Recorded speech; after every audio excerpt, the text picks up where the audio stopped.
Comumente, pacientes com dores crônicas estão em tratamentos simultâneos comigo e com outros profissionais. Esses tratamentos simultâneos podem estar interferindo, atrapalhando a recuperação desse paciente. Você já ouviu falar de canabidiol, THC, cannabis no tratamento da dor? Você já ouviu falar de uma alimentação não balanceada estar atrapalhando o tratamento da dor? Você já ouviu falar que o aspecto emocional pode estar interferindo no tratamento da dor? Esses são os pontos que eu vou falar com você hoje nessa live. Fatores que não dá mais para negligenciar no tratamento da dor crônica. Então eu vou fixar o comentário aqui para, se vocês tiverem perguntas, vocês mandarem, tá? Fatores que não dá para negligenciar no tratamento. Então vocês vão entender como o buraco é mais embaixo no tratamento da dor crônica. Beleza? De uma forma simplificada, sem muita teoria, sem muita explanação de artigo científico que não tem implementação imediata na sua prática clínica. Então, se você é paciente ou fisioterapeuta, você vai entender fatores comuns que atrapalham o nosso tratamento. Beleza? Então, vamos lá. Muito boa noite, seja muito bem-vindo, seja muito bem-vinda a mais uma gravação do nosso podcast Physio Insight, um projeto onde eu falo o que você tem que ouvir na lata, doa quem doer, sempre baseado nas melhores evidências científicas disponíveis. Meu nome é Caio Ferreira, trabalho com tratamento da dor há cerca de 10 anos e nessa trajetória já atendi mais de 7.300 pessoas. Beleza? É com essa experiência que eu tento passar o melhor e o que há de mais atual para que você trate a dor de uma forma mais eficaz, seja você terapeuta ou seja você paciente. Bom, vamos lá. Recentemente eu li um livro do Matt Walker, que é um dos maiores pesquisadores em sono do mundo. O nome do livro é Por que Nós Dormimos? A Ciência do Sono e dos Sonhos. Beleza? O Matt Walker esteve anteontem no podcast do Huberman Lab. Não sei se você conhece o Huberman. O Huberman é um neurobiólogo e oftalmologista que é professor da Universidade de Stanford. Eu publiquei hoje nos meus stories o podcast, tá? Tá lá, eu fui pra academia, escutei o podcast inteiro e enquanto tava pagando meus 10 mil passos, eu tava assistindo o podcast no YouTube. E o Matt Walker, que é uma sumidade quando o assunto é sono, e por que a gente tá falando de sono? Porque existem 5 fatores que você, como fisioterapeuta, não aborda o paciente com dor crônica, porque você acredita estar invadindo a esfera profissional de psicólogo, nutricionista e médico. É uma crença irracional, uma crença extremamente equivocada que limita os seus resultados. Então eu estou falando de sono por isso. Sono, o inquérito hídrico, quantidade de água que esse paciente bebe. Copo bonito da porra, né? Perdemos pro Inter essa semana, mas Bahia e Fluminense amanhã na Fonte Nova, vamos resgatar esse resultado. Sono, o inquérito hídrico, o inquérito alimentar, a diferença e o nivelamento entre exercício físico e atividade física, saúde mental e ciências do bem-estar. Esses são os 5 fatores que atrapalham o tratamento de qualquer profissional, seja ele fisioterapeuta, nutricionista, médico, educador físico, qualquer profissional é atrapalhado por esses fatores. Por que eu estou falando desses fatores todos para vocês? Porque primeiro a gente tem que construir a base para depois levantar o prédio. Às vezes o paciente vem para tratar uma dor crônica com uma barreira de recuperação de uma depressão, de um luto, de um transtorno de ansiedade, de uma síndrome do pânico, de qualquer transtorno psicopatológico, e não está com a base bem sólida. A base é sono, água, alimentação, exercício e atividade física, saúde mental e bem-estar.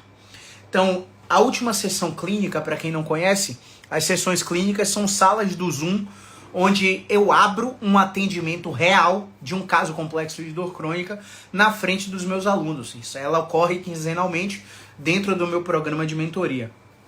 E uma aluna lá de João Pessoa colocou uma paciente com dor generalizada, dor crônica generalizada, que tinha alívio com liberação miofascial. Ela melhorava e 24 horas depois ela estava igual.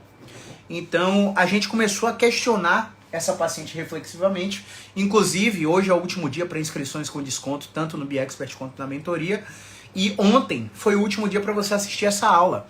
Essa aula estava liberada no meu grupo do Telegram, que o link está aqui no perfil. Se você for lá no meu grupo do Telegram agora, você vai encontrar diversas aulas da formação BeExpert e da mentoria gratuitas para você entrar e assistir. E você que é paciente, é importante que você assista, porque você vai ter a dimensão do potencial que um fisioterapeuta pode explorar num tratamento da dor crônica. Os questionamentos reflexivos norteavam ela a chegar a uma conclusão muito simples. Ela não tinha momentos de prazer consigo mesma. Caio, como assim? Existem pessoas que têm omissão ou supervalorização da sua vida em detrimento do outro. Vou dar um exemplo de um paciente real meu. Um paciente de 78 anos, pós-operatório tardio de prótese total de quadril, cirurgia perfeita, radiologia perfeita, todos os critérios, amplitude de movimento perfeitos, com dor no quadril inespecífica. E quando ele vai num cirurgião, fui até em uma segunda opinião, para ver se tinha alguma coisa errada com a prótese estava ok e ele desenvolveu dor crônica no quadril. Estava 2 anos com essa dor. E aí, como que funciona esse processo de omissão? Ele vem de uma família onde os pais já faleceram e restou 2 irmãos. Esse irmão dele descobriu Parkinson, e esse paciente com Parkinson, ele não aceitava que um cuidador assumisse as rédeas da situação, né? Que o irmão pagasse um cuidador para que ele ficasse na casa dele. Ele não queria. E por várias vezes ele revelou que até a gaveta da cueca era remexida no guarda-roupa dele, ele não queria ninguém lá. Só que ele estava evoluindo num ponto do Parkinson que ele não podia mais ficar sozinho. Inclusive, para você que não sabe, o paciente com Parkinson, ele tem rigidez da doença, e essa rigidez da doença acarreta em dores articulares. Aumento de risco de queda, com aumento de risco de fratura, com risco operatório. Então o trabalho da fisioterapia nesse paciente é primordial para evitar complicações futuras. E ele não aceitava. Qual foi a solução que esse paciente deu? Esse paciente vendeu o apartamento que ele morava para ir morar com o irmão, para cuidar do irmão. E aí você pode analisar esse fato como um gesto nobre, né? De fato é um gesto nobre. Afinal, a vida inteira foi ele e mais outros irmãos que já faleceram, e só sobrou eles 2. Então ele tem meio que uma dívida emocional com esse irmão, que era o provedor do lar quando os pais faleceram. Ele cuidou do resto dos irmãos. Então ele se sentia na obrigação de retribuir. E aí eu faço uma reflexão que muitas vezes pode levar você a ter até um ranço de mim. Qual que é a reflexão? A reflexão é que gratidão não é dívida. E fazer o paciente chegar a essa conclusão é um processo árduo que foge à minha esfera profissional. Esse paciente foi encaminhado para terapia para entender os processos, mas ele saiu do meu consultório 70% melhor, com intervenções baseadas em terapia cognitiva funcional. A gente não fez praticamente nenhum exercício de fortalecimento, nenhum exercício de destravamento com esse paciente. A gente só fez questionamento reflexivo sobre o que ele achava que ele tinha essa dívida com o irmão, que precisou omitir sua própria vida. Porque, veja bem, ele tinha um parceiro, né? É uma relação homoafetiva. Esse irmão, ele não aceitava que o então irmão era homossexual. Ele limitou a própria vida relacional dele para ir morar com o irmão que descobriu Parkinson e para cuidar do próprio irmão. Ele vendeu o apartamento dos sonhos que ele conquistou aos 52 anos e que ele revelou essa história de vida para mim em consultório, e foi morar com o irmão para cuidar do irmão, porque o irmão não tinha flexibilidade psicológica para aceitar um cuidador. E a gente entende todo o processo. A gente realmente não imagina quão difícil deve ser colocar um estranho dentro de casa. Mas o fato é que o nosso paciente com dor crônica no quadril depois de um pós-operatório tardio que estava perfeito, que a reabilitação ortopédica foi perfeita, e estava com um processo de omissão de sua própria vida em detrimento do outro. E esse outro sempre é da árvore genealógica principal. É um irmão, é um pai, é um filho e por aí vai. Eu não sei se você está entendendo onde eu quero chegar, mas esse é um processo de saúde mental e ciências do bem-estar. Esse paciente desenvolveu dor crônica inespecífica sem causa detectável. E quando eu questionei reflexivamente se essa omissão da própria vida e se essa barreira no próprio relacionamento que ele tinha estava deixando ele estressado e preocupado, ele começou a chorar na consulta. E foi o momento que ele aceitou, né, o encaminhamento para terapia, né, no auge dos seus 78 anos. Geralmente a gente sabe em psicologia que quanto mais idoso é o paciente, menor é a tendência de ele ter flexibilidade psicológica e está, vamos assim, tem um hexágono, né, que a gente chama de hexaflex. No primeiro pilar do hexágono tem o pilar de abertura. O quanto ele está sujeito ao novo, sujeito a novos processos. O quanto ele está disposto a entender que a vida não é um problema a ser resolvido, mas sim uma experiência a ser vivida. Quando ele muda esses pilares de entendimento sobre o próprio processo, ele tem um alívio de 70% da dor, ele continua com dor, mas teve alta no nosso tratamento e está em acompanhamento psicológico. Não sei como é que está agora, né? A gente vai ter uma revisão agora com 6 meses, ele deve voltar para o consultório agora no final de abril e a gente vai revisitar esse caso. Mas por que eu estou abrindo esse caso para você? Para você entender que saúde mental é um fator que não dá mais para negligenciar. E que se você não estiver preparado para fazer as perguntas certas para os seus pacientes vão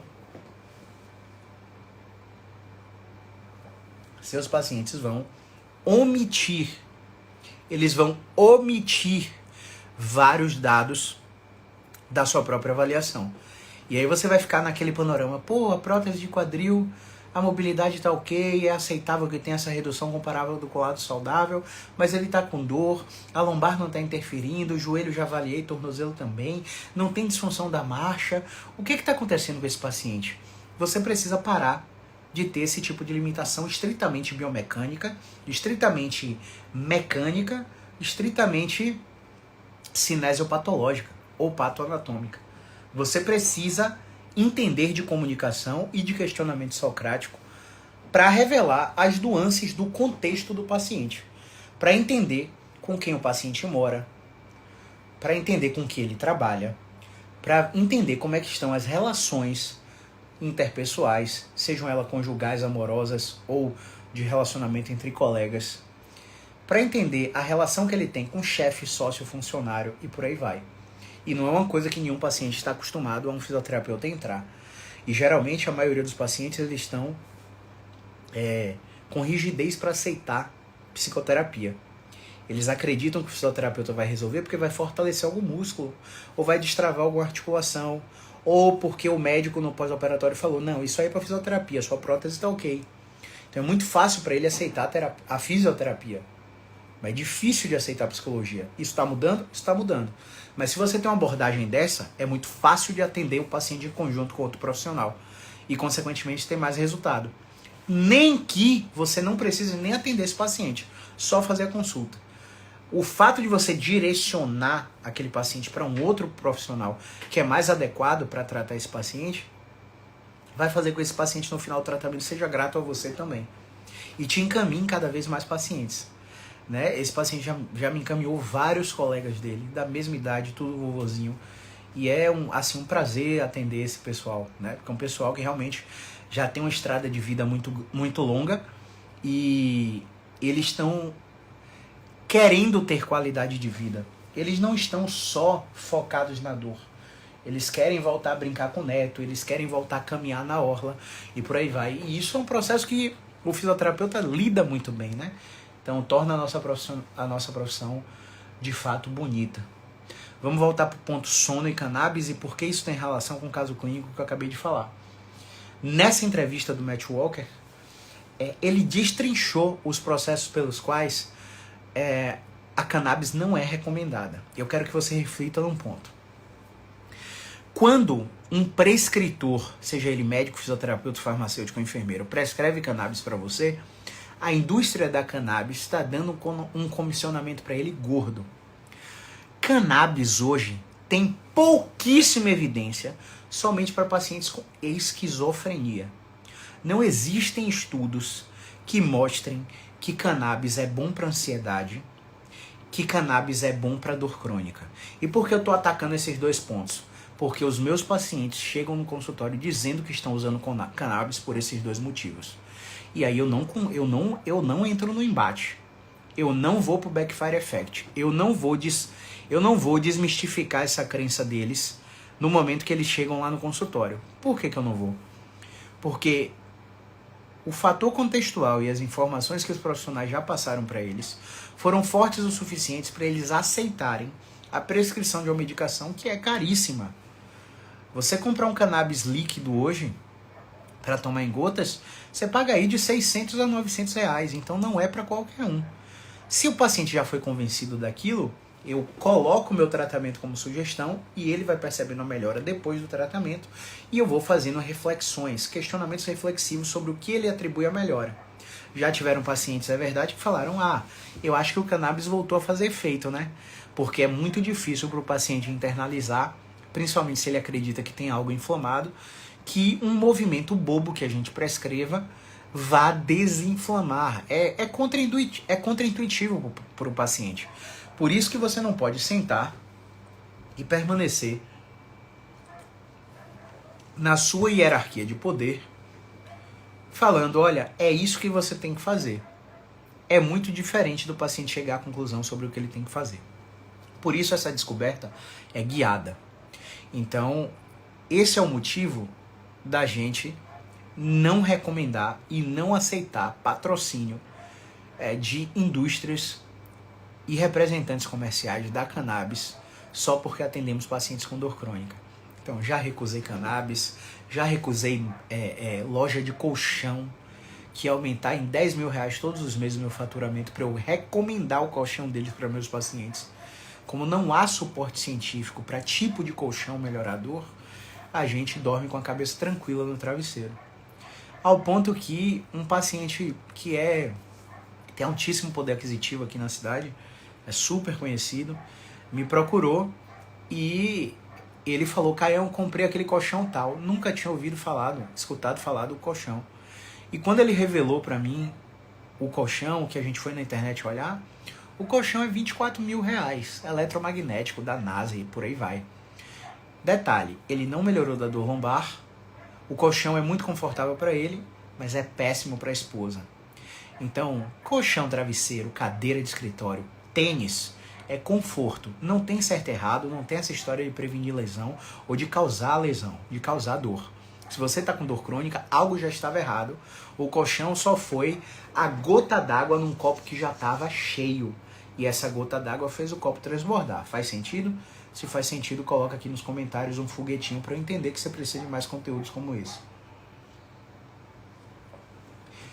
Já entendeu por que a gente não recomenda cannabis, né? Mas faz mal? Porra, você vai sobrecarregar seu estômago, seu intestino, colocar uma substância que não tem prova científica de que funciona para agir no seu sistema nervoso central? Cara, melhor não. Né? Eu não recomendo de jeito nenhum.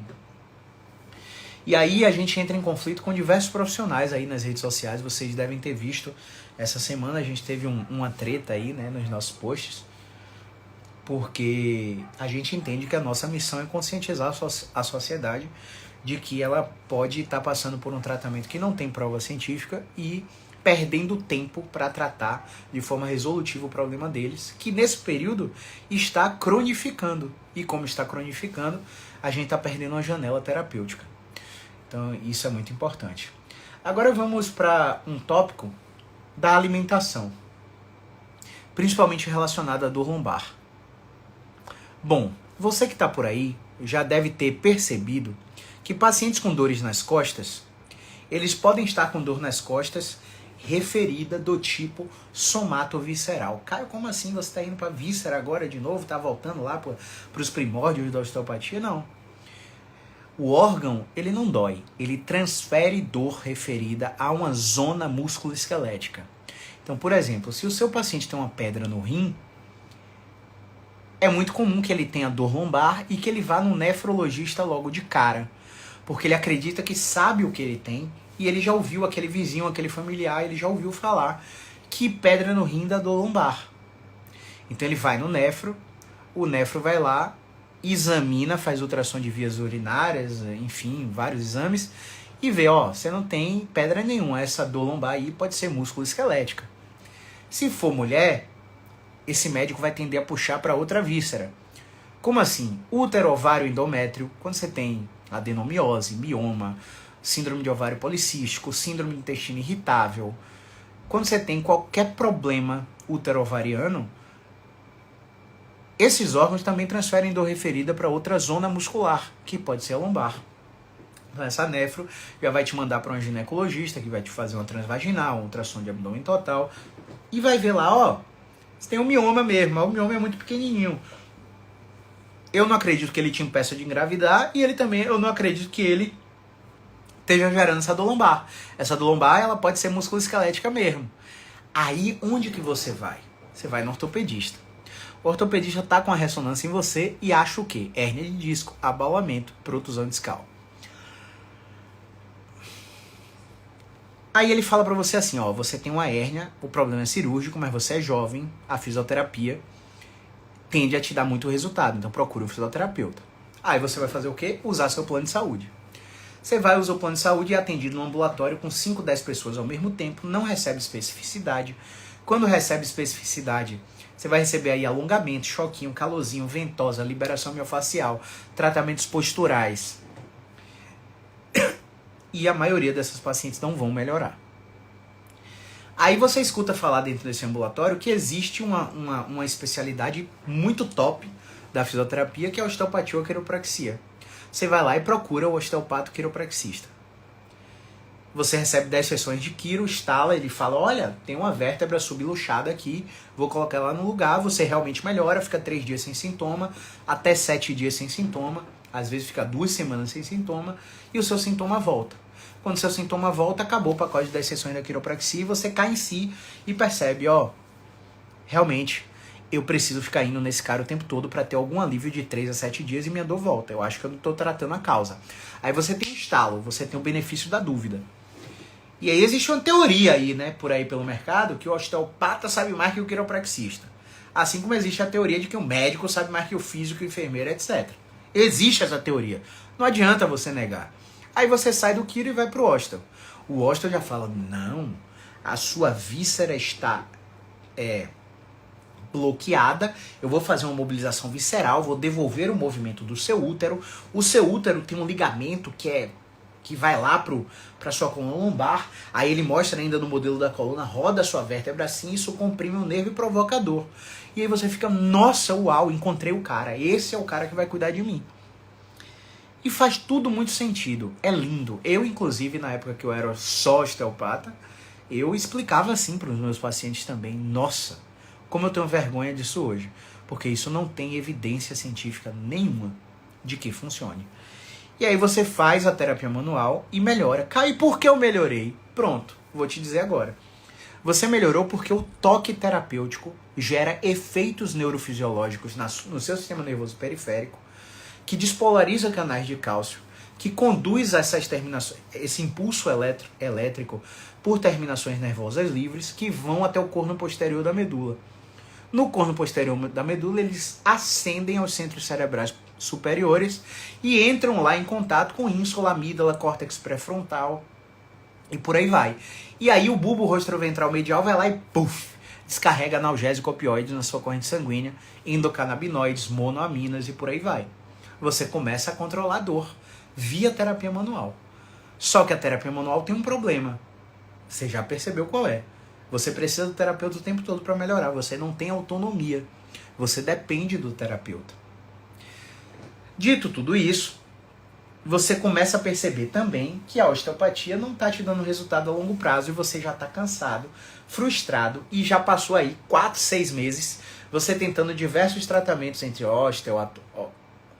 quiro, fisioterapia ambulatorial, consulta com nefro, consulta com gineco, consulta com ortopedista, acupunturista, tal, e nada de você melhorar, só alívios paliativos.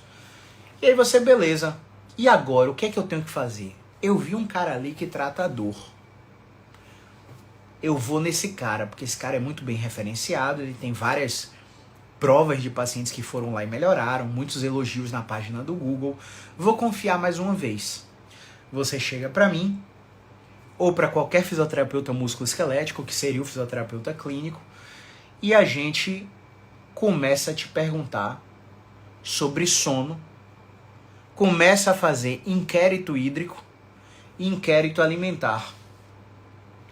E aí a gente vê no inquérito alimentar que você é viciado em café, trabalha sentada e não bebe muita água para não ter que levantar o tempo todo para virar Maria Mijadeira, né? Maria Mijona. Pensa um pouquinho nisso aí. Eu calculo o seu peso corporal. E aí seu peso corporal me diz o quê? Caio, eu tenho 65 quilos. Eu preciso de 3 litros 250 por dia. 3 litros 250 ml por dia, você bebe? Rapaz, não sei. Por que você não sabe? Porque você só bebe em copo de água. Você não tem uma garrafinha ou um copo específico de 500 ml que você consegue contar quanto de água você bebe. E aí, quando você bebe pouca água, você tem desidratação subclínica. O que quer dizer isso? Você tá desidratada, mas a desidratação não é forte o suficiente para um exame de sangue na emergência, quando você passar mal, deflagrar uma alteração no exame laboratorial. Então você sai da emergência, ó, meus exames estão ok. Só que você continua com desidratação subclínica, porque você tá assim há uma década, há 15 anos, há 20 anos. Você não se lembra do dia que você bebeu água como o seu peso corporal pede. Aí na avaliação, no inquérito alimentar, eu vejo que você é uma cafelólatra, se é que existe isso, né? Chocólatra, cafelólatra. Você bebe 1,5 litro de café por dia e você sai do trabalho 17 horas e você toma um cafezinho. Aí eu começo a fazer com você higiene do sono e falo assim, ó, que horas você dorme? Não, eu durmo 11 horas. Que horas você acorda? Eu acordo 5 horas da manhã. De 11 a 5 da manhã você dorme 6 horas. Eu preciso que você durma de 7 a 9 horas, no mínimo. Então você tá com privação de sono há décadas. Há anos o seu corpo tá lutando para regular intestino, cérebro, coração, pulmão, estômago, trânsito gastrointestinal, vias analgésicas de dor, e não consegue porque você não dorme direito há uma década, há 2 décadas, porque você não se lembra da última vez que você dormiu no mínimo 7 horas. O tempo todo você tem dormido pouco. E aí eu falo assim pra você, olha, quando você acorda, você fica na cama, qual a primeira coisa que você faz? Você pega no celular pra responder e-mail? Pega no celular. A maioria das pessoas, a primeira coisa que faz quando acorda é pegar no celular. E aí eu te falo o seguinte, ó, você tem um núcleo supraquiasmático numa célula relógio, chama célula clock. Esse núcleo precisa receber iluminação natural por 20 a 30 minutos assim que você acorda. Quando você recebe a incidência da luz natural assim que você acorda, o núcleo supraquiasmático dispara a célula clock que regula o seu ciclo circadiano. Basicamente, o ciclo circadiano é o ciclo noite e dia que a gente aprendeu desde a época das cavernas, quando a gente acordava com o nascer do sol e dormia com o pôr do sol. Ali era a qualidade de sono. Quando você tem o seu ciclo circadiano regulado, você acorda mais cedo, e o acordar mais cedo faz com que você tenha pressão do sono mediado pelo acúmulo de uma substância chamada adenosina. Quando você toma café, você vai lá e lava toda a adenosina do seu corpo que gera pressão do sono. E aí você pode me dizer, mas eu tomo café, mas eu durmo bem. Só que quando a gente aplica, segundo esse mesmo podcast que o Matt Walker deu, sendo entrevistado pelo Huberman Lab, e o Matt Walker falou também no livro dele, se a gente aplicar pesquisas, testes cognitivos de atenção e de memória nos indivíduos que tomam café e acreditam que dormem bem porque não acordam durante a madrugada, ou porque acordam sempre no mesmo horário, dormem sempre no mesmo horário. Todos os testes cognitivos estão 30% a 40% piores do que as pessoas que não tomam café depois de 3 horas da tarde. Porque o café interfere positivamente na sua percepção subjetiva de esforço, mas negativamente na pressão do sono, fazendo com que você seja estimulado por luz artificial, como eu estou aqui agora. Se você observar no reflexo do meu óculos aqui, você vai ver que eu estou com a ring light com iluminação completamente branca e artificial. São 18h53, quando der 8 horas eu vou fazer isso aqui, ó. Perdão. Vou trocar por iluminação amarela. Porque a luz amarela, ela interfere menos na célula clock, no núcleo supraquiasmático, que faz a secreção de melatonina. Aí você vai me perguntar, Caio, mas eu tomo melatonina.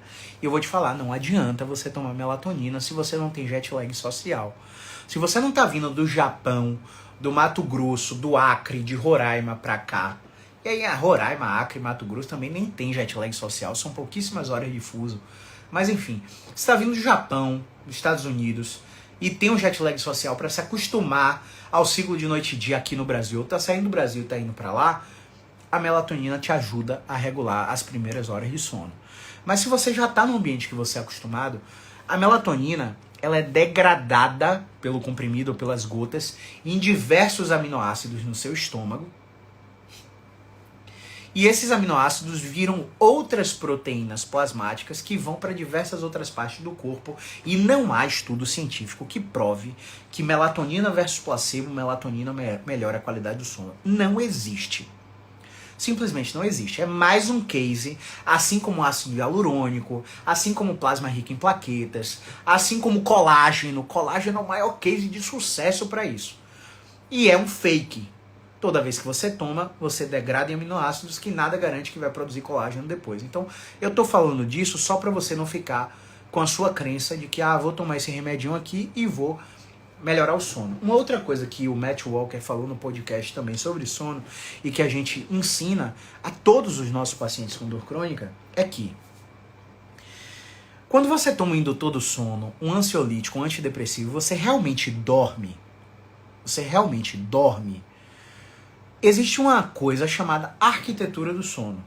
Essa arquitetura do sono tem uns ciclos fásicos, que se você for analisar em exames de polissonografia, vão ter gráficos retangulares de sono profundo, de sono não REM, de sono superficial, do ciclo noite e dia, do ciclo de sono vigília. Quando você toma um indutor do sono, um ansiolítico, um antidepressivo, qualquer medicação que te força a dormir, você quebra essa arquitetura do sono e não aprofunda o sono. Você dorme, mas você não revigora e você fica letárgico no início do dia. Aí você cai naquele looping, bota café pra dentro pra acordar. Toma indutor do sono pra rebaixar. Bota café pra dentro pra acordar. E não sai daí. E aí o ciclo, em vez de bater no sono REM, no sono não REM, com ondas mais ampliadas, fica com onda curtinha assim, ó. Nem batendo no topo, nem batendo no sono profundo. Então, eu tentei com essa demonstração aí, sem ilustração gráfica, explicar pra você por que o tratamento padrão ouro pra dormir melhor não é via antidepressivo, ansiolítico, medicação ou suplemento.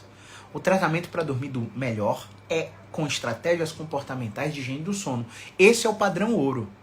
Caio, por que você está falando de padrão ouro? É simples. Você tem filhos? Se você tem filhos, coloca um foguetinho aí nos comentários.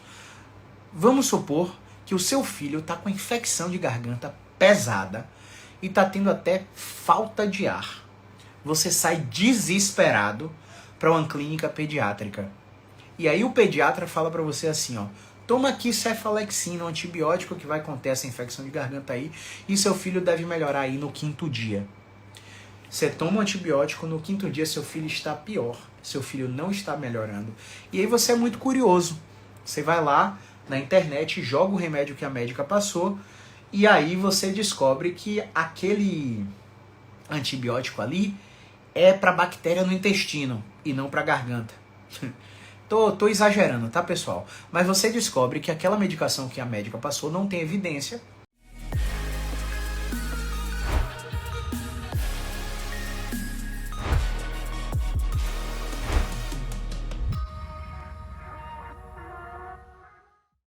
E que é de um novo laboratório, que está sob testes clínicos e que provavelmente esse laboratório está comissionando essa médica para prescrever essa classe de medicação e ganhar comissionamento. O que é que você faz? Você volta na clínica pediátrica para contestar médico ou você troca de médico? Não sei o que é que você ia fazer, mas eu ia voltar na clínica e ia falar, ó, você já viu isso aqui? Parece que você está um pouco desatualizada. Meu filho está pior e eu quero ser atendida por uma outra médica. Quero que meu filho seja atendido por um outro médico que passe algum remédio que realmente funciona para o quadro de minha filha. Ponto. Quando você não tem ignorância do ponto de vista científico, falta do saber e tem acesso a esse tipo de conhecimento, você não cai no conto do vigário de vários profissionais de saúde que te vendem tratamento só pelo comissionamento e não para você melhorar. O sistema de saúde quer você doente. O sistema de saúde lucra quanto mais doente você ficar, quanto mais procedimento você precisar. Faz sentido? Se faz sentido, coloca um foguetinho nos comentários. Então, por que eu estou falando sobre isso com você? Porque padrão ouro é isso. Se você vai melhorar se essa criança vai melhorar com padrão ouro, que é a amoxicilina, não tem como você passar clavulanato. Eu posso estar falando besteira, não sou farmacêutico, não sei se são os mesmos remédios, só estou fazendo uma analogia de um remédio que realmente é padrão ouro para uma condição versus um remédio que ainda não é padrão ouro. Padrão ouro tem que dar o padrão ouro. Se a gente sabe que para controlar o sono, o padrão ouro é técnica comportamental, você vai ensinar o paciente comportamentalmente como dormir melhor. Então, por exemplo, no seu celular vai ter um aplicativo chamado Lux. Esse aplicativo chamado Lux vai medir, Luxímetro, né, no caso. Esse aplicativo você vai colocar em cada cômodo da sua casa. Você vai abrir a câmera e vai medir a intensidade de iluminação natural. Por exemplo, aqui no apartamento, quando eu venho aqui na varanda, dá 7.000 lux. Quando eu vou para a cozinha, dá 300 lux. Porque a cozinha tem um varal e quando tem roupa secando no varal, ela tapa a iluminação natural. Então a intensidade do luxímetro cai no cômodo da cozinha. Então qual que é a sacada? Eu boto uma mesa na varanda e assim que eu acordo, eu vou para a varanda e tomo café na varanda com exposição da luz solar, com o cômodo da minha casa que tem maior intensidade de iluminação natural para despertar meu supraquiasmático e para despertar minha célula clock e regular meu ciclo circadiano. Isso vai fazer com que todo santo dia, no mesmo horário, a pressão do sono ataque. E você precisa entender que o sono é uma criança mimada. O sono é uma criança mimada.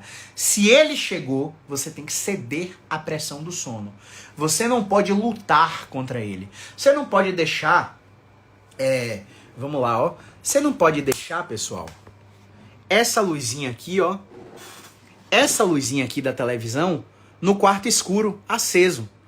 Porque essa iluminação bloqueia a célula clock e esse bloqueio da célula clock reduz a secreção natural de melatonina. Você tem que fazer blackout total. Blackout total. E na hora de acordar, tirar a zorra da cortina blackout da sua janela. Deixar a exposição à luz natural te acordar de forma natural. Se você usa uma cortina blackout, você vai acordar 9, 10 horas da manhã, 11 horas. Vai ficar no escuro do quarto até meio-dia. Vai ficar mexendo no celular na cama. Cama foi feita para atividade sexual e dormir. Se você faz qualquer outra coisa em cima da cama, meu paciente, o que é que vai acontecer? O seu cérebro não vai entender que aquele contexto é para te botar para dormir. E vai começar a reforçar conexões neurais de atividade intelectual, por exemplo. Onde você vai ficar trabalhando no computador dentro, na cama. Se você quer fazer uma atividade intelectual com luz amarela na hora de dormir, usando a cama, você pega um livro. Você pega um livro aqui, ó. Vou pegar esse aqui porque eu acho esse aqui top demais. Você pega um livro, Poder Sem Limites, de Anthony Robbins. Muda para luz amarela ou compra aquele negocinho que prende na capa do livro para iluminar e fica lendo. Porque quando você reforça a leitura, você ajuda a pressão do sono a te botar para dormir. Aí você vai dormir assim, ó, tá lendo o livro, aí do nada o livro bate na sua cabeça e você desperta. Ou a pressão do sono chegou, eu tenho que dormir. Então, se você quer atividade intelectual na hora de dormir, é isso que você vai fazer. Não ficar no celular, porque senão o cérebro vai fazer aprendizagem associativa. Vai entender que você tá na cama e que não é para dormir nem é para sexo, é para outras atividades. Então, acordou, saia da cama imediatamente, vá se expor à iluminação natural. Existem outros tópicos em higiene do sono, mas eu acho que tudo que a gente falou aqui já dá para te fazer entender por que você precisa melhorar o sono do seu paciente que tem dor crônica. Porque o sono melhora tudo. Não é a cannabis que melhora o sono. Não é a cannabis que trata a ansiedade. Não é a cannabis que trata a dor crônica. É o sono que faz tudo isso. Eu brinco todos os dias aqui nas lives que eu faço que eu tenho uma bisavó de 100 anos. Minha bisavó, quando eu tô doente de qualquer coisa, ela fala assim, ó. Meu filho, toma noni. Ela diz que noni é uma fruta que é boa pra tudo, né? Volta com dor de garganta. Volta com dor de estômago. Toma noni, meu filho. Pra ela, noni funciona pra tudo. E o que funciona pra quase tudo mesmo é sono. O sono reduz seu colesterol. O sono reduz seus níveis séricos de açúcar, ajudando você a controlar a diabetes. O sono melhora a sua... Falei da pressão arterial já, né? Se não falei. O sono melhora a sua pressão arterial. O sono melhora a capacidade do seu cérebro de liberar analgésico e controlador. O sono melhora a sua performance na atividade física. O sono melhora a sua performance cognitiva para execução de atividades intelectuais como o seu trabalho. O sono diminui sua reatividade, suas expressões de anger, de raiva, fazendo com que você tenha menos comportamentos impulsivos diante de ameaças detectáveis, como conflitos emocionais dentro do âmbito familiar, dentro do âmbito conjugal, dentro do âmbito de trabalho, por exemplo. Você tem habilidade de tomar de decisão cada vez mais assertiva, tudo porque você regulou o sono. Então, você está atacando a dor crônica do seu paciente, mas você está melhorando tudo na vida dele. Então, só para você ter uma ideia, tem paciente meu que depois que a gente faz um protocolo de higiene do sono, o paciente vem para mim melhor da dor e dizendo, tô até brincando mais com minha esposa. Porque estava impotente sexualmente, estava com libido baixa, e só de você regular o sono do paciente com estratégias comportamentais, testosterona vai lá pro beleléu, fazendo com que o paciente resgate o libido. Os níveis de lubrificação vaginal da mulher começam a melhorar e a mulher começa a ter mais desejo sexual. Tudo porque está regulando o sono. Tudo porque está regulando o sono, está controlando a alimentação. Tá, vamos lá para o próximo tópico. Alimentação, inquérito alimentar. Você não está invadindo a área nutricional se você perguntar para o paciente o que é que ele come na média. Como é seu café da manhã? Varia. Na média. Me diz o que na média você come. Eu como leite, eu tomo leite com Nescau e como um pão com queijo e presunto de manhã. Vou trabalhar e aí só como 2 horas da tarde, porque eu levo no horário de almoço. No horário de almoço eu aproveito para acelerar, porque o escritório está vazio, eu me concentro mais. Olha a estratégia, tá período prolongado de restrição alimentar. Aí o que acontece? Chega 2 horas... A pessoa come feito um pedreiro, porque passou muito tempo sem comer. E o que é que você come? Arroz, feijão, macarrão, feijão, frango, tudo certinho, salada, até aí tudo certinho. Tem sobremesa? Não, sempre eu como um browniezinho lá, tem uma vendinha que como um brownie, beleza. Aí você faz mais um período gigante de restrição e vai jantar à noite. Aí à noite come lasanha, hambúrguer, toma leite novamente. Você tem a noção que a alimentação dela é restrita desse paciente. É restrita por longos períodos e é altamente calórica, principalmente na hora de dormir, onde o paciente precisa ter uma alimentação pobre em carboidrato, rica em proteína, de alta digestibilidade, para que isso não atrapalhe o sono, por exemplo, com refluxo, onde o sangue está deslocado para o estômago para fazer a digestão. E aí o paciente não dorme bem porque come demais à noite, porque não fraciona a alimentação. Eu não estou falando aqui que você, como fisioterapeuta, vai calcular a dieta do paciente. Mas você tem que ter uma noção de caloria, de nutriente e dos alimentos para saber se a alimentação desse paciente está altamente inflamatória, tá tóxica, ou até se o horário que esse paciente come tá atrapalhando a regulação do sono e, por conseguinte, atrapalhando o controle da dor. E nesses intervalos das 3 refeições, o paciente tem uma porrada de cafezinho, quebrando a adenosina, fazendo o paciente não dormir. Você não está invadindo a área da nutrição por fazer um inquérito alimentar no paciente e orientar fracionamento ou redução calórica na hora de dormir para ajudar seu paciente a dormir. Você pode fazer isso, o psicólogo pode fazer isso, o médico pode fazer isso, o educador físico pode fazer isso. Agora, se você tá, meu Deus, você precisa emagrecer porque você tá com obesidade, vamos restringir sua caloria. Aí você já lascou tudo. Aí você já fugiu de sua esfera profissional. Aí eu trabalho com um nutricionista aqui em Salvador que eu encaminho nossos pacientes. Aí ele faz o cálculo do macronutriente, ele faz o cálculo do micronutriente, ele faz a bioimpedância, ele faz a antropometria, ele tira as medidas dos pacientes e ele compara o índice de massa corporal com o protocolo que ele passa. Ele usa nutracêuticos, ele usa medicações específicas. Ele usa medicações específicas até para ajudar você. Que às vezes o nutricionista que eu trabalho aqui, ele coloca uma fórmula com magnésio, treonato e vários outros ativos que acalmam o paciente e ajudam o paciente a dormir. Então, geralmente no início do protocolo é bem-vindo. Depois, a ideia é que as estratégias comportamentais que nós e que os psicólogos passam sejam suficientes para que o paciente não precise tomar nenhum tipo de fórmula, nenhum tipo de fitoterápico e sobrecarregar o sistema gastrointestinal dele. No início é bem-vindo, depois a gente faz o desmame. Então tudo isso tem que estar muito bem alinhado. Então inquérito hídrico, inquérito alimentar precisa ser feito independente de que profissão você é.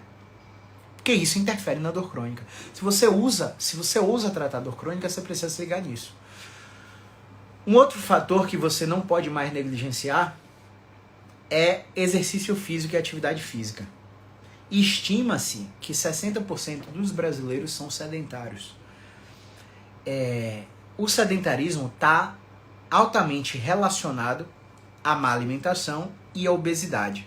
E ao contrário do que muitos pensam, não é o sobrepeso que vai gerar sobrecarga articular e por isso o paciente vai ter dor.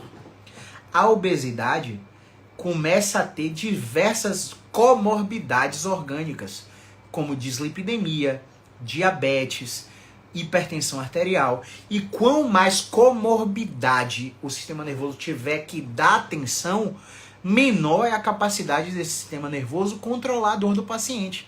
Então, obesidade por outras vias, que não o sobrepeso, aumentam o risco de você cronificar a dor. Entende? Então, como que o exercício físico entra aí? O exercício físico, ele vai fazer aquele mecanismo que eu expliquei no início da live, né? Despolarizar canais de cálcio, fazer com que esse impulso elétrico suba pelo corno posterior da medula, ascendendo aos centros cerebrais posteriores, fazendo com que substância cinzenta periaquedutal, bulbo rostroventral medial, libere endocannabinoides, monoaminas, opioides endógenos e uma série de analgésicos para que você tenha um efeito que a gente chama top-down, que é o efeito onde o cérebro controla a dor do corpo. Quando você faz terapia manual, acupuntura, dry needling, liberação, o que acontece? Você está fazendo o efeito bottom-up, onde você está fazendo um estímulo no sistema nervoso periférico para que ele acenda o sistema nervoso central e aí você tenha controle da dor. Só que isso é paliativo. Você pode usar para mascarar o sintoma do paciente e expor o paciente ao movimento para que o movimento libere o efeito down top, né? O efeito top-down, que tira do cérebro e joga para o sistema nervoso periférico. Porque esse é duradouro. Esse, inclusive, é poderosíssimo quando você aplica a terapia cognitiva. Quando você faz o making sense of pain. Quando você faz o paciente entender por que ele tem dor. Quais são os fatores que influenciam na dor. Quando você faz o rastreio dos eventos de vida desencadeadores de estresse. Pegando o relato do paciente na história e jogando na linha do tempo e construindo a linha do tempo do paciente de acordo com o que ele fala. Porque o paciente muitas vezes traz todas as informações de forma muito desconexa. E você precisa não interromper o paciente, você precisa ouvir, escutar ativamente. Ouvir não, escutar ativamente o que o paciente está falando, para fazer interrupções pontuais só para trazer a cronologia dos acontecimentos. E aí quando o paciente fala sobre os escapes de dor, você rastreia o evento de vida desencadeador de estresse. Quando você rastreia esse evento de vida, que eu chamo de EVDE, o paciente, realmente, quando eu estava me desvencilhando da minha sócia, eu tive uma crise. Quando eu perdi meu pai para a Covid, eu também tive uma crise. Na minha primeira separação, eu também tive uma crise. Nossa, que louco, né? Por quê? Os eventos de vida desencadeadores de estresse, eles amplificam a detecção de ameaça no cérebro. Seu cérebro, ele não sabe distinguir se você está com a arma na cabeça, correndo risco de morte, ou se você está brigando com seu marido, discutindo com seu filho, brigando com a diretora da escola da criança, etc. O cérebro só detecta ameaça. E ele pareia, feito imã de geladeira, e condiciona aquela experiência negativa a tudo que está acontecendo ao seu redor. Então, se você está com privação de sono, ele vai parear. Se você está num ambiente que você considera hostil, está passando por um bairro onde tem muito assalto, por exemplo, ele pareia aquilo ali. Por exemplo, vou dar um exemplo que foi o meu, né? Eu estava indo para academia e aí 2 caras numa moto me abordaram, roubaram meu celular e meu relógio. E apontaram a arma para mim. E roubaram os meus pertences e eu voltei correndo para o lugar que eu moro, né? E quando eu voltei correndo, eu não estava aquecido. Então eu tive uma ruptura de grau 2 na posterior de coxa, uma lesão de 4 centímetros, e comecei a mancar, não consegui chegar ao lugar que eu moro. E eles voltaram na contramão para pedir a senha do celular, né? Era um iPhone, então eles não conseguiram desbloquear, voltaram para pedir a senha do celular. Então, quando eles voltaram para pedir a senha do celular, eu falei, eu tava entregue. Eu falei, minha vida acabou aqui, agora realmente já era. Tava completamente entregue ali. E aí, o que aconteceu? Eu dei a senha errada. Dei a senha errada, porque... Não porque eu queria trollar eles. Dei a senha errada porque eu tava nervoso. Eu tava nervoso, dei a senha errada. Ele tentou colocar e não conseguiu. Eu tô nervoso. Eu não lembro qual é a senha, porque eu não uso ela, eu desbloqueio no meu rosto. Então aponte o celular pro meu rosto aí, que ele vai desbloquear e você leva o celular. E eu não sei qual foi a calma que eu tive para falar isso. Porque geralmente a gente fica num pânico, né? Então eu tive uma calma tremenda para falar isso pros assaltantes. E ele apontou o celular pro meu rosto, o celular desbloqueou e eles seguiram o rumo deles. Qual que é a sacada aí? Eu vou te ensinar agora o que é aprendizado associativo. Minha mãe aí comentando, Lorci. Verdade, ontem eu vendo que minha voz estava muito debilitada, comecei a ter uma dor muito forte na lombar que há um tempinho eu não sentia. Pois é, né? Então, seu cérebro detecta ameaça, aumenta a reatividade, tensiona a musculatura, te coloca em sistema nervoso autônomo, neurovegetativo simpático. E aí você fica no comportamento de luta ou fuga. Para lutar ou fugir, você está tensa ou relaxada? Está tensa. Se você está tensa, você vai viver essa experiência de dor até que a sua ameaça potencial seja atenuada, né, ou extinta. Então, não vale a pena, nesse sentido, minha mãe ir para ressonância magnética, para emergência, tomar uma porrada de medicação, porque a gente sabe que o drive principal, a influência principal do quadro de dor lombar que ela manifestou foi um aspecto emocional. Beleza? Não é que não precise fazer nada de tratamento. Às vezes, mesmo com drive emocional, a gente encontra um drive de movimento para atenuar o sintoma dela. Mas a gente sabe que isso é uma barreira de recuperação, e se tem barreira de recuperação, a chance do diagnóstico dela ser de síndrome dolorosa crônica é muito grande. Né? Perdi o fio da meada. E quem estiver acompanhando, me lembra aí do que eu estava falando, pelo amor de Deus. Tava com aprendizado associativo, né? Então vou te explicar aqui agora o que aconteceu. Depois que o assalto aconteceu, eu fiquei sem sair de casa uns 2 meses, fazendo terapia, só saí de casa de carro, não andava mais, não ia mais comprar pão, não ia mais no mercado. Fiquei com medo extremo de morrer. O pensamento automático que vinha, se eu sair de casa eu corro risco de morte. Toda vez que Lorena tinha que sair de casa, eu falei, não, não vá não. Chamava um Uber pra ela sair. Toda vez que minha mãe tinha que sair de casa, eu falava, não, não vá aqui não, compre em tal lugar, aqui não. Ficava temendo pelos outros, né? E aí o que acontece aí? Meu cérebro, no momento de assalto, pareou a experiência negativa com o lugar que eu tava. E aí o que aconteceu? Depois, quando eu fiquei tratando em terapia o meu medo, eu voltei pra academia, voltei a sair, voltei a comprar pão. Voltei a frequentar o bairro que eu moro, né? Voltei a pedalar e por aí vai. Só que quando eu passo no lugar que eu fui assaltado, é uma coisa assim maluca. Toda vez que eu passo especificamente no lugar que eu fui assaltado, que é na entrada de carga de uma faculdade muito conhecida aqui em Salvador, eu sinto uma fisgada brutal na posterior de coxa que eu rompi.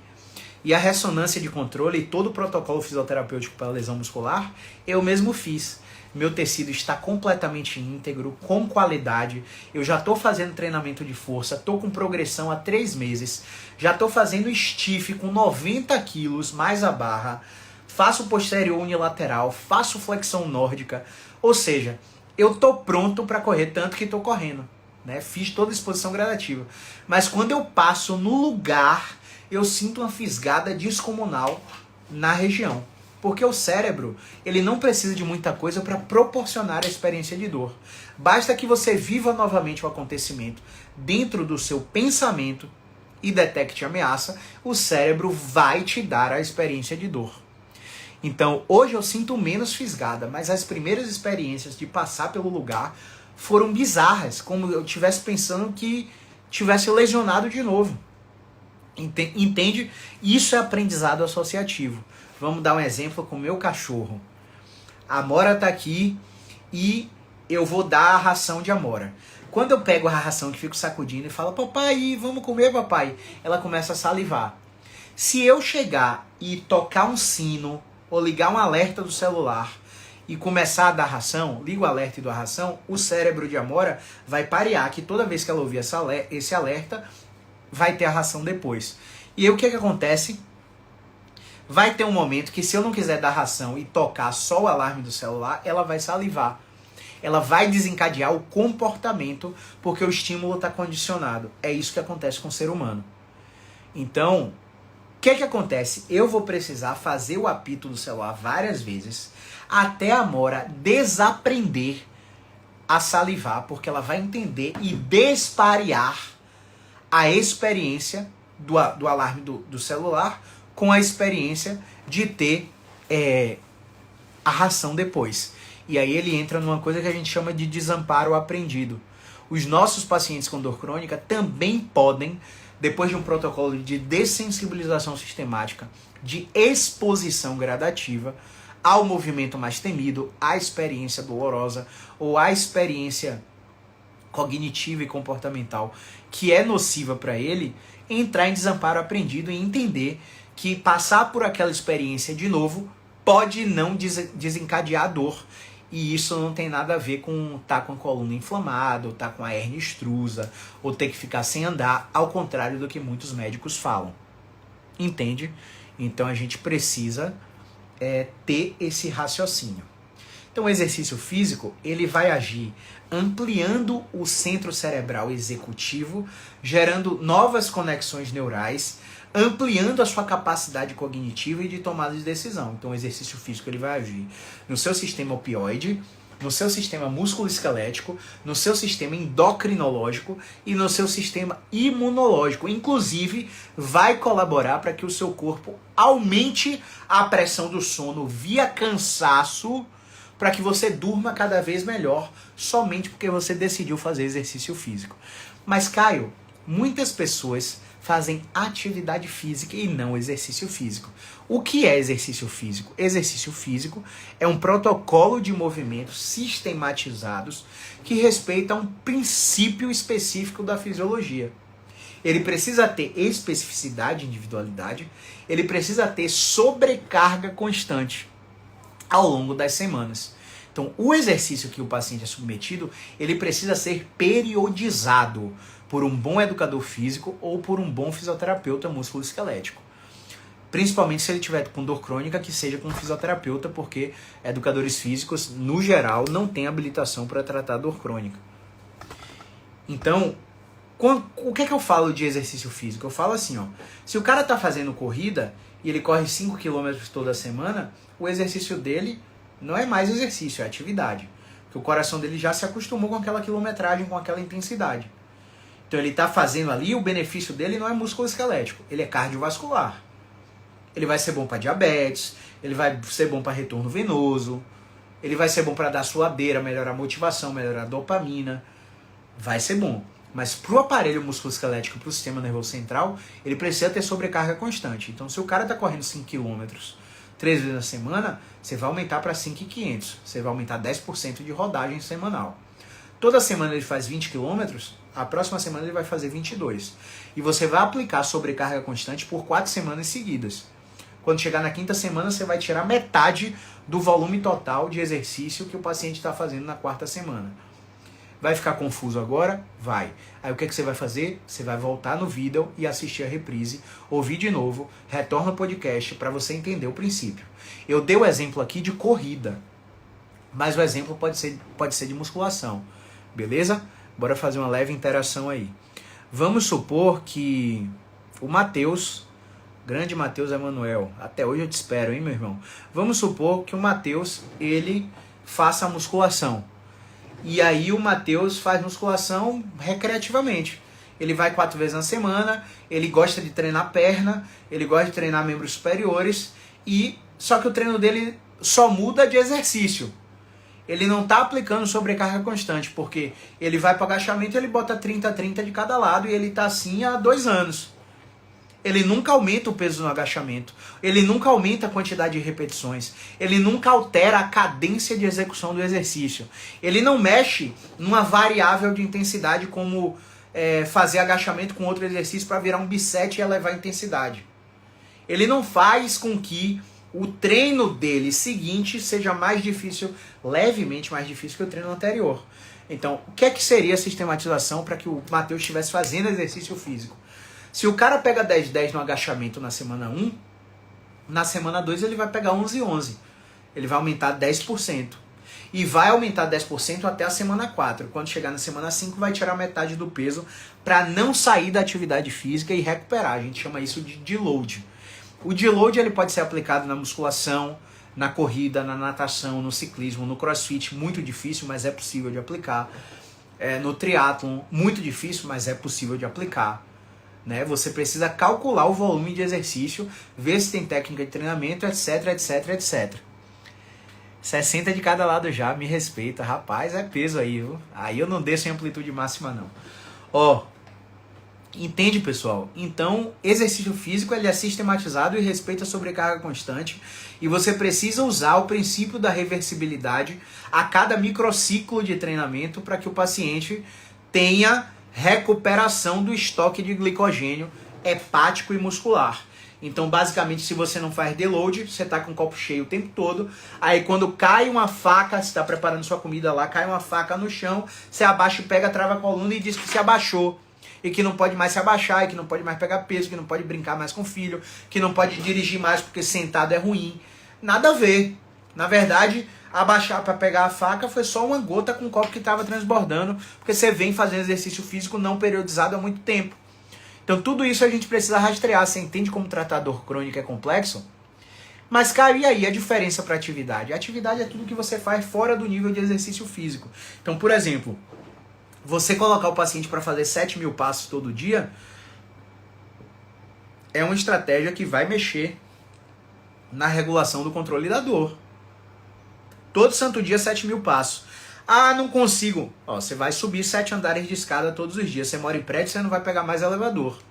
Ah, você trabalha sentado? Sua mesa tem adaptador? Coloca a adaptação na mesa para você trabalhar em pé. E você vai colocar a cada 30 minutos o despertador para tocar, para você lembrar que você tem que exercer o seu trabalho em pé. Você trabalha em pé? A cada 30 minutos você vai sentar para quebrar a posição mantida de pé. Por quê? Porque a melhor postura é a próxima. Porque você precisa quebrar esses momentos de monotonia, porque seu corpo não foi feito para ficar parado. Inclusive, eu não sei em quanto tempo de live a gente já tá, 63 minutos, o Instagram não derrubou a gente, que bom. O Instagram tava derrubando a gente quando a gente passava de 1 hora. Que massa. Vamos seguir. Então, tudo que você faz fora do seu ritmo de exercício é atividade física. Eu geralmente recomendo 7 a 10 mil passos todos os dias, 7 a 10 andares de escada todos os dias, ou bicicleta estacionária sem carga, para o paciente se mexer sem somar com o volume semanal do exercício que o paciente já está fazendo. Então, isso mudou o meu jogo no tratamento da dor crônica. Casos complexos de articulação comprometida, de síndrome dolorosa crônica, quadros mecânicos inconclusivos, aprisionamentos de nervo periférico, estenoses de canais lateral, foraminal e central, radiculopatias em fase irritativas. Esses casos complexos, a gente simplificou o tratamento mexendo no nível de atividade e eles começaram a controlar a dor. Só porque mexemos no nível de atividade. Então, dentro da variável de movimento, você tem exercício físico, você tem atividade física. Dentro dessa variável de exercício físico, você tem exercícios que destravam o paciente, melhoram sua amplitude. Você tem exercícios que ativam o metabolismo de forma tensional ou de forma metabólica, para que o estresse metabólico gere um colateral no sistema nervoso. E aí o sistema nervoso vai lá e faz a regulação do opioide. Beleza? Então, sono, água, alimentação, exercício físico, atividade física, saúde mental e bem-estar. Vamos para o caso clínico? Vamos para o caso clínico. Por que a gente não pode negligenciar esse último tópico, que é a saúde mental? Veja bem, uma paciente de 67 anos evolui com um quadro de dor lombar central em faixa, completamente inespecífica, com 3 ressonâncias magnéticas executadas nos últimos 3 anos. A cada médico que ela ia, uma nova ressonância era pedida, e ela tinha achados comuns como abaulamento, degeneração, uma protusão discal, artrose de coluna, e os 3 médicos falavam que era o abaulamento e que tinha que operar, fazer uma microdissectomia, porque estava comprimindo o nervo e gerando dor. Quando essa paciente chegou para mim, a gente percebeu que a dor dela não era radicular, não saía da lombar, não descia para a coxa, não ultrapassava a linha de joelho, ela não tinha parestesia, não tinha perda de força no membro inferior, não tinha incontinência urinária ou fecal, não tinha perda de sensibilidade no trajeto dermatomal, não tinha febre junto com a dor, não tinha perda de peso sem motivo, não tinha sofrido trauma, queda ou acidente, e o exame físico dela estava limpo. Ela não tinha perda de movimento dolorosa, ela não tinha tensão neuroadversa, ela não tinha nenhum achado no exame físico. E eu falei para ela, olha, rastreando eventos de vida desencadeadores de estresse, ela falou que a vida dela é tranquila, que ela mora com a filha e que não tem nenhum estresse, que o marido dela morreu há X anos, mas que isso já está muito bom, que já foi superado. Eu questionei se ela já fez terapia no período para passar pelo luto. Ela disse que não fez, mas que não vê necessidade hoje. E eu falei, olha, segundo a minha avaliação, a gente não encontrou nenhum achado que justifique a sua dor. Eu só costumo tratar pacientes que têm achados no exame físico. Então a minha consulta, ela vai te servir para te direcionar para um novo médico, que é um médico que eu confio. Aí eu encaminhei ela para um anestesiologista, porque como é que eu vou tratar você no escuro? Se o seu diagnóstico de imagem não me mostra nada, e se o meu exame físico também não me mostra nada, eu não consigo justificar a sua dor. Você está me dizendo que não tem nenhum estresse psicológico, nenhum estresse emocional, nenhum evento de vida desencadeador de estresse. Então, eu já te fiz vários questionamentos aqui. Para a senhora tá tudo tranquilo, eu não tenho como tratar o que eu não tô vendo. A senhora concorda comigo? E ela, poxa, não. Mas ela era prima de uma paciente que eu já tinha tratado com um quadro de dor lombar parecido com o dela. E ela insistiu, não, mas eu quero tratar com você porque fulana fez o tratamento aqui com você, a dor dela era igual à minha e ela melhorou. Não. Aí eu falei, não era igual à sua. Não era igual à sua, resgatei a ficha da paciente e falei, ó, a gente achou isso, a gente achou aquilo, a gente achou aquilo outro. Então a dor dela poderia ser até no mesmo lugar, mas não era igual à sua. Então são casos completamente diferentes. Bom, já que você quer ser tratada no escuro, eu vou te vender 6 semanas de tratamento, porque em 6 semanas, seja qual for o caso, eu já consegui começar a dar resultado para os pacientes com qualquer diagnóstico. Então, se for um diagnóstico inconclusivo, na 6ª semana, a gente já está tratando características específicas que o paciente já mudou desfecho. Ele continua com dor, mas ele já viu melhora em algum ponto. Então, a gente vai te tratar por 6 semanas deixando claro que você está ciente que a gente não encontrou nada aqui, que a gente encaminhou para anestesiologista. Ela não foi para anestesiologista e foi lá semana após semana, a gente testando, e nada. E aí, beleza. São 2 casos que foram assim, tá? Mas vamos falar primeiro desse. A gente testava e nada. Quando chegou na 5ª semana, ela veio com a filha. E a filha assistiu toda a consulta, percebeu meu semblante de frustração por não estar dando resultado, por não estar encontrando nada. Começou a insistir para a mãe dela que tinha que ir no anestesiologista, que eu já tinha falado de diversas formas. Já tinha entrado em contato por WhatsApp com a filha dela, perguntando se tinha alguma coisa. No final da consulta, a filha dela contou que ela viveu a vida inteira, ela, a mãe e o pai faleceu há 3 ou 4 anos atrás, e que a filha passou no mestrado no exterior, e que ela estava sentindo dor desde a notícia do mestrado, e que ela estava insistindo para que ela fizesse o mestrado aqui. E aí eu dei risada assim, pronto, eureka. Por que eureka? Porque o fator cognitivo emocional de desamparo, ou de perda de território, ou de ausência de controle de uma situação que sempre estava sob controle da paciente. Ou seja, supervalorização da sua vida em detrimento do outro. Esse outro, a filha. Ela precisava que a filha ficasse perto dela. E ela, de fato, conseguiu. Ela conseguiu que a filha não fosse para o exterior fazer o mestrado. A filha fez o mestrado aqui. E eu falei, beleza, você melhorou. Sua filha tomou a decisão, vai ficar aqui com você. Mas e aí, como é que vai ser quando ela passar no doutorado? Que ela vai passar no doutorado. E aí? Como é que vai ser? Vai acontecer isso de novo? Você entende porque eu recomendei terapia, porque eu questionei terapia para a senhora? Eu não sou o cara que vai resolver esse tipo de problema. A senhora precisa abrir mão do controle, a senhora precisa entender que sua filha é uma pessoa inteligente, que está buscando a vida dela, que a vida dela andar para frente. E eu fiz uma série de reflexões com a paciente, e a paciente começou a chorar no consultório, né? Cara, não deu outra. Parece que 2 anos depois, a filha dela começou um relacionamento, casou e foi se mudar. Caramba! Quando ela se mudou para morar com o marido, a mãe teve a crise novamente, voltou para mim, a gente avaliou e a gente foi taxativo. Eu trato a senhora, mas eu só trato a senhora se a senhora estiver em terapia. Inclusive, eu condiciono meu tratamento a isso, porque eu vou te tratar e você não vai melhorar só comigo. Então, a senhora tem possibilidade financeira de arcar comigo e com a psicóloga que eu vou indicar? Ela, quanto é a sessão? O mesmo preço da minha. Não, tudo bem, eu vou fazer. Quantas sessões com você? Você vai fazer comigo 4 sessões só, e durante essas 4 sessões a gente vai ter encontros a cada 15 dias, que vai ter o seu tempo de você fazer 2 meses de tratamento psicológico lá. Quando ela fez o tratamento, na 3ª semana de psicoterapia, quando ela voltou com 15 dias pra mim, ela estava 90% melhor.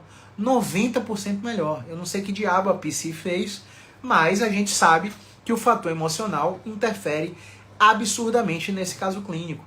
Então, quando você entende esse processo, não tem como você analisar ressonância e exame físico. Você vai analisar a vida do paciente. Você vai perguntar com quem ele mora, como é que foi a vida dele, com quem ele trabalha, se ele sente prazer no trabalho. Trabalho, amor e lazer. Você vai perguntar sobre esses 3 aspectos. Esses 3 aspectos vão revelar alguma coisa para você. E o outro caso era muito parecido. Só que muito parecido no sentido de que o fator não era emocional, mas era alimentar. A gente fez um inquérito alimentar e percebeu que essa paciente tomava leite e derivados de leite por muito tempo, e que nos últimos 2 anos ela desenvolveu essa dor lombar completamente inespecífica, sem achado de exame físico, sem achado de imagem. A gente encaminhou para o nutricionista colocou lactase na dieta e foi restringindo cada vez mais o consumo de leite e derivados. O paciente melhorou 100%, né? Com 3 meses de acompanhamento com o nutricionista e 2 meses de acompanhamento comigo.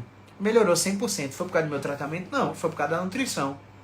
Então, o aspecto alimentar também interfere. Por que é importante você saber disso? Porque às vezes você, como fisioterapeuta, não aborda esses aspectos. Você não aborda e deixa correr solto. Deixa correr solto, chega lá no final do treinamento, você está frustrado porque não encontrou nada, achando que tem alguma coisa errada, pagando mentoria individual comigo para encontrar o problema que você não encontrou. Na verdade, estava tudo certo com sua abordagem.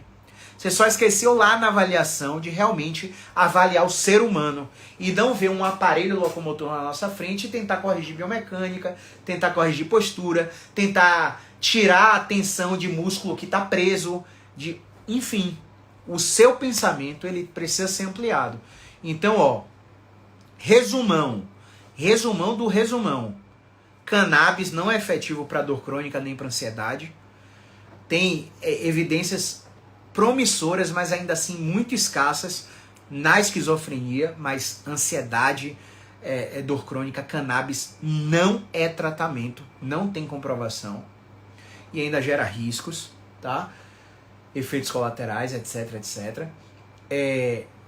Se o paciente tem qualquer tipo de desbiose intestinal, intolerância à lactose, qualquer intolerância alimentar, se ele é celíaco, se ele está colocando alimentação tóxica e inflamatória dentro do organismo, ele pode desenvolver dor nas costas. Se a paciente tem cálculo renal, tem adenomiose, tem ovário policístico, tem mioma de útero, tem cistite de repetição, infecção urinária recorrente, se o paciente tem esteatose hepática, se o paciente tem azia, gastrite e refluxo não tratável, tudo isso ajuda ele a ter mais comorbidade, sensibilizar o sistema nervoso e perceber cada vez mais dor, beleza? Privação de sono e insônia, técnicas padrão ouro, são de higiene do sono, que eu expliquei um bloco inteiro dessa aula. Inquérito hídrico, inquérito alimentar são ultra importantes, principalmente para pacientes que têm disfunção renal, cálculo de rim, pedra no rim, cistite de repetição, infecção urinária. Esses pacientes são muito beneficiados pelo cálculo exato de quanto de água ele precisa beber. A quantidade de água que ele consegue beber melhora o desequilíbrio hidroeletrolítico, melhora a desidratação subclínica, não detectável a exames laboratoriais, tá? E o paciente pode melhorar da dor só por estar se hidratando melhor. Para com eu não quero virar João Mijão ou Maria Mijona para levantar toda hora para ir no banheiro. Bebe a zorra da água. Ó. Tô aqui no meu 7º copo. São 3,5 litros para mim por dia.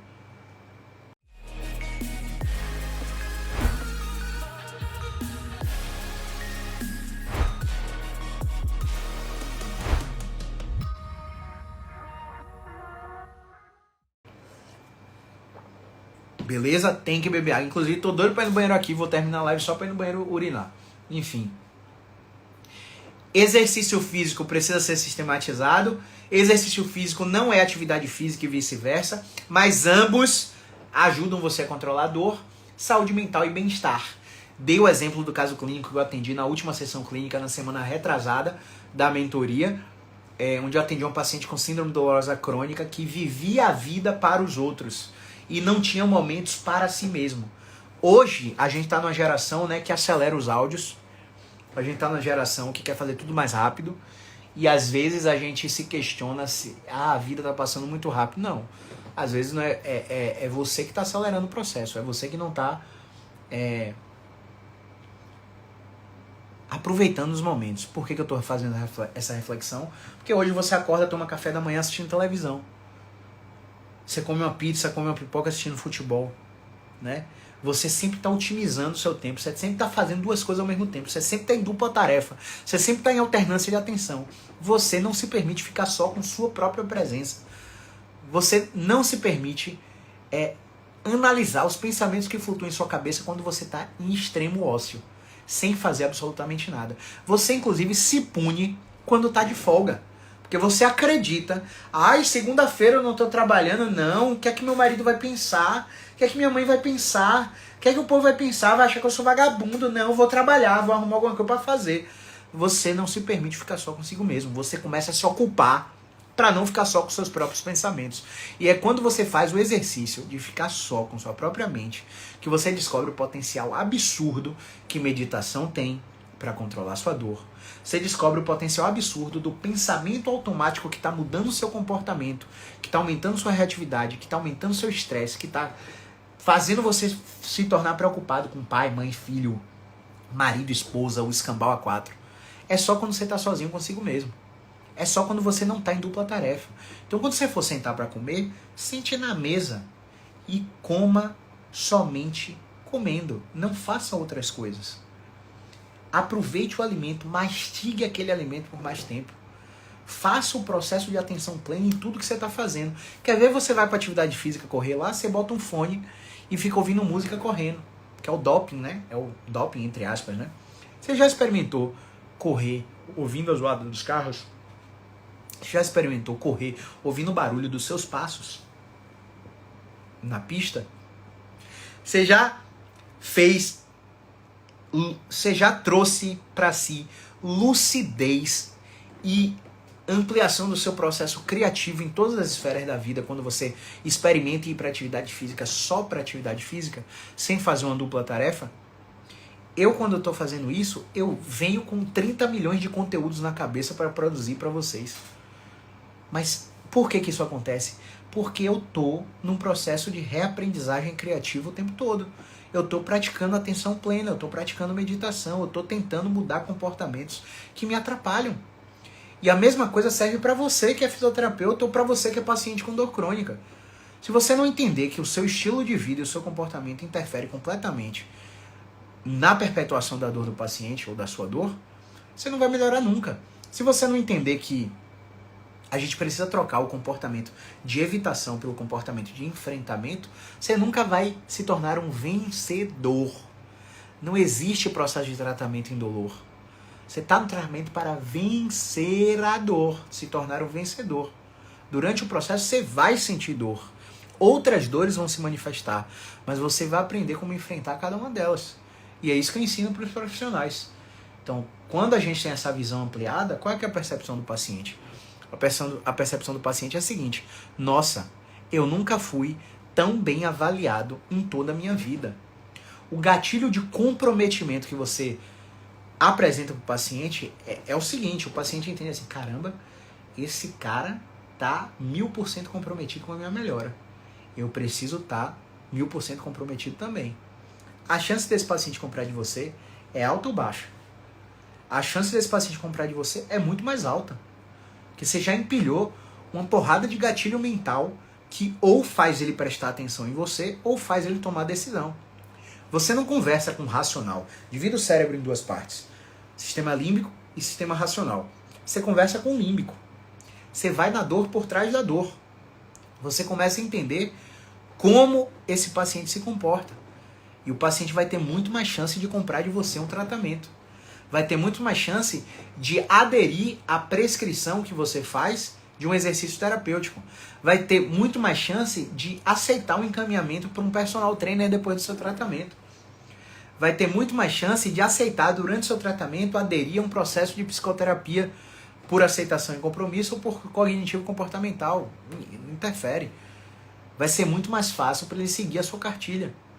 E não vai seguir sua cartilha porque você está impondo isso a ele. Vai seguir sua cartilha porque você fez ele chegar à conclusão que ele precisava chegar para poder controlar a dor dele. Beleza? Então, era isso por hoje.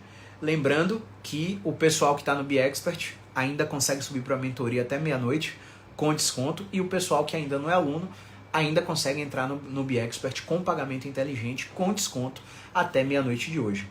Todas as aulas liberadas estão lá no grupo do Telegram para você assistir e perceber o que é que tem lá dentro e ver como sua prática clínica e seus resultados financeiros podem se transformar dentro do nosso programa educacional. Não dá mais para negligenciar isso. Todo santo dia, 365 dias por ano, você tem uma prova de um fisioterapeuta crescendo profissionalmente aqui nos meus stories. Todo santo dia. Inclusive hoje, já nos stories, a gente vai divulgar as provas de resultado que a gente já recebeu de 3 alunos que estão renovando o BeExpert à vista, que compraram pela primeira vez parcelado milhões de vezes, né? O tamanho, o crescimento profissional. Pessoal do pagamento recorrente da mentoria, esse mês me pagou 2 parcelas de vez. Eu vou cobrar alguma coisa, a pessoa transfere o dobro, eita zorra, que isso, o negócio tá ficando bom, né? Ou seja, eles estão tendo resultado e eles estão mostrando isso para vocês. Agora, lembre que não é para qualquer um. Se você entrar descomprometido e se você entrar só porque o coleguinha entrou, tentando, ai meu Deus do céu, eu vou fazer também, não vai funcionar. Você precisa entrar com sangue no olho e sem dividir a atenção com outros cursos que você comprou antes do meu. Você tem que focar integralmente no processo, beleza? Grande abraço, movimento é vida.